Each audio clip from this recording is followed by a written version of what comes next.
Welcome back to IGN Live from Gamescom 2018. Cyberpunk 2077 is one of the most anticipated games in the world, and Kyle Rowley is the assistant design director.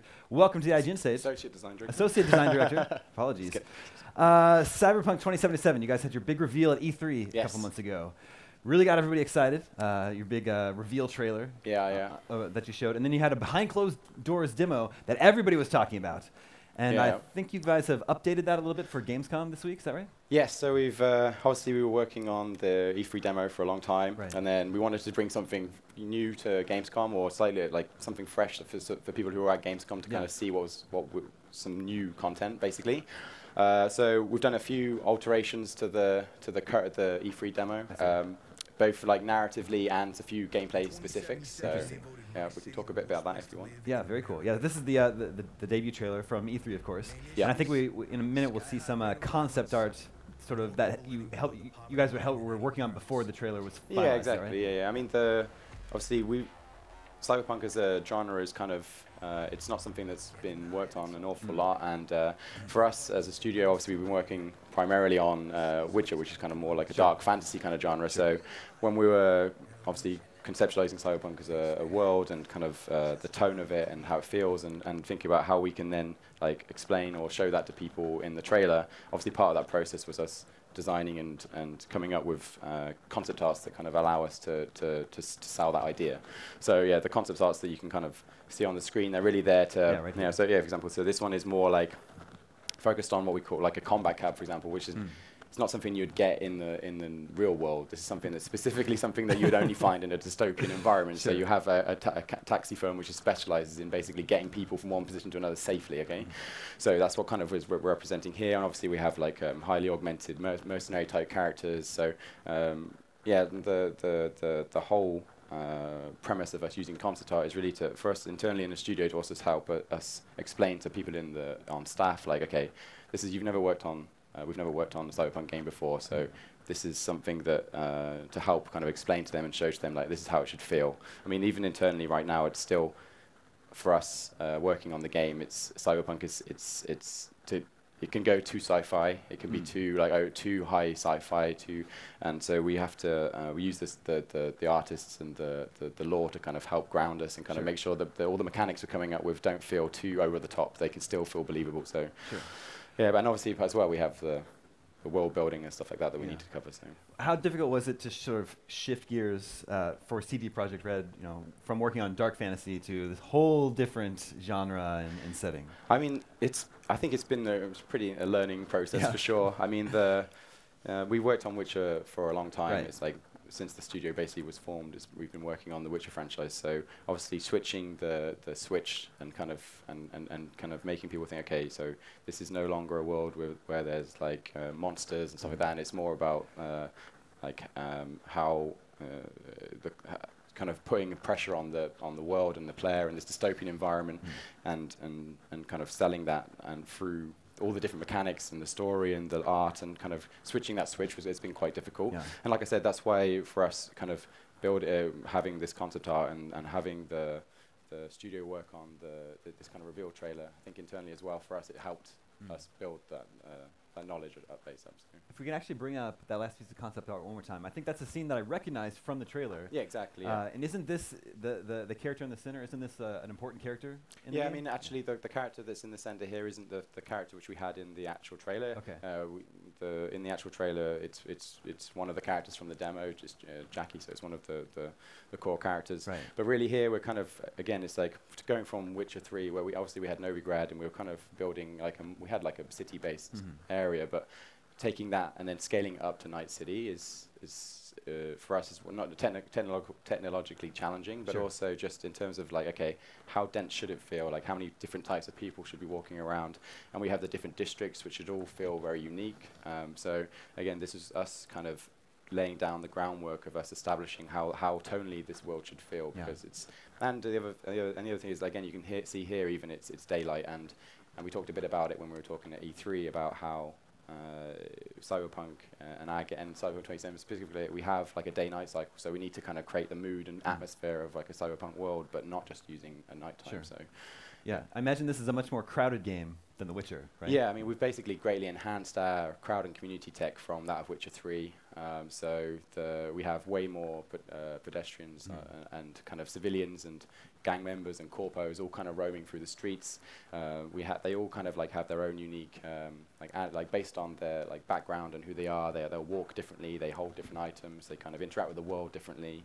They're all having kind of like their own kind of day-night cycle, so they all move through the world, and you can follow them around, and they do interesting little things. So, yeah, I mean, we've basically one of the big technological advantages on what we've been working on for Cyberpunk is kind of making sure this world feels like it's an actual living city. So sure.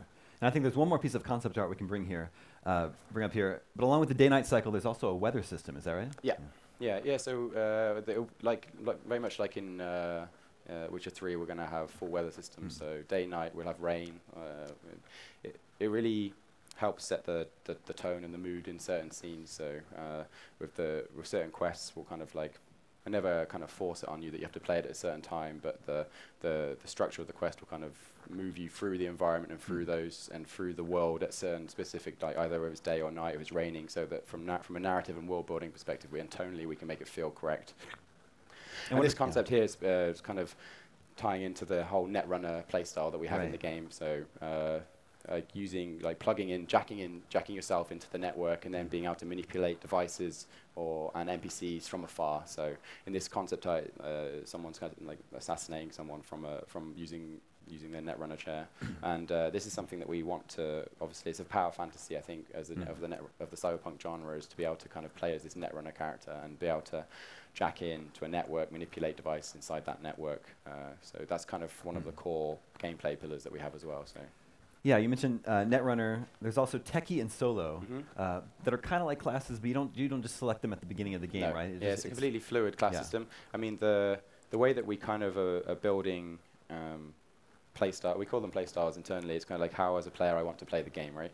And those three core classes or like playstyles are they're the foundations for how we want the player to kind of play through the game, and we're building mechanics and progression through those three playstyles, but they're never like locked in. So you can kind of mix and match as you want to play through. So if you want to be someone who's a solo, like a combat-oriented character, who's more agile, can move around the space faster, but then also craft grenades on the fly or kind of manipulate and override devices in the world, you kind of do that. It's like really up to the player to kind of pick their own play style and then overcome the challenges that we present using those different play styles. I see. Yes. And so we play as a character named V, right? And that's a set character. I guess is there a character creator at the beginning of the game? Yeah, have full character creation. So first of all, you can select your gender. So obviously, this is one of the things we've changed actually for the Gamescom presentation that we're showing this week. In the E3, we were playing as a female, but we actually have in this particular demo, we can offer the choice to play as a male or a female. So we're asking people, like, hey, you want to play as a male or you want to play as a female? So we have both male and female V in the game, and selecting your gender will have characters in the world will react differently to you. They'll kind of refer to you in your specific gender type, but terminology on like phrases and stuff like that will change as well, and how characters kind of perceive you will slightly alter. So it's not just a gender switch. We also kind of play into that from a narrative perspective. And then inside the character creator, obviously, like I said, we have like attributes, we have like different skills you can select, and you have a backstory. So like being able to determine your kind of character's motivations, where they came from, their upbringing, and this kind of all kind of plays into the narrative as you're playing through the game. So it's the decisions you make at the start of the game are equally as important as decisions you're making as you're progressing through. So yeah, this is another key scene from the trailer showing off that in this world, I guess it's sort of exploring what it means to be human in this world, in this dystopian future. Yeah, right? I think also the important thing from this particular concept art is that not all cyberware that we have or like implants that you can take as a character are all based on like, okay, I want to make myself stronger as a character, I want to have more combat. There's also this kind of style element to it, and that plays a big part in, and as you're customizing your character, like how people perceive you and like how you represented in this world. So this is kind of a reflection of that. I mean, there's particular characters in the trailer who, there's the chrome woman who's kind of like completely chrome, and she's like famous in that world. So it's it's not all about combat. It's also about just like how you can how you can improve yourself. Well, these photos that are in the top left corner of the screen, what are those supposed to tell us? I mean, or hint at here? I think these are kind of primarily based around, like I said, the character that we show in the trailer, and she just tracking what people think about her in the world. Okay, so it's like this. It's hinted at. Like she's a character that we have in the game, but she's kind of in the story, and we're not talking too much about story right now. So but yeah, it's for sure that kind of element of improving yourself, but not just in combat, is important. So. I know in the tabletop game, cyberpsychosis is something that can happen if you augment yourself too much.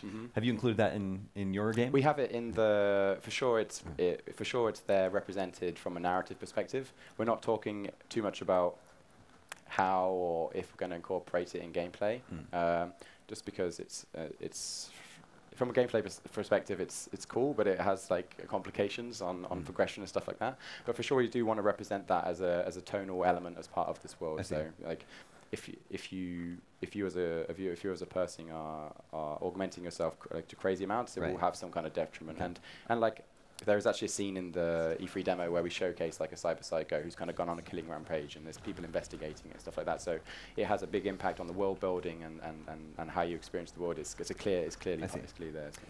Well, everyone out there has heard a lot about the E3 demo. I'm actually going to get to see the Gamescom demo tomorrow, so very excited about that. But everyone out there, when are they going to get to see some gameplay? Some Cyberpunk gameplay? That's a good question. That is a good question. Everyone's very excited. I think everyone in the studio really wants everyone to. We want to show it, right? But we have to show it at the right time.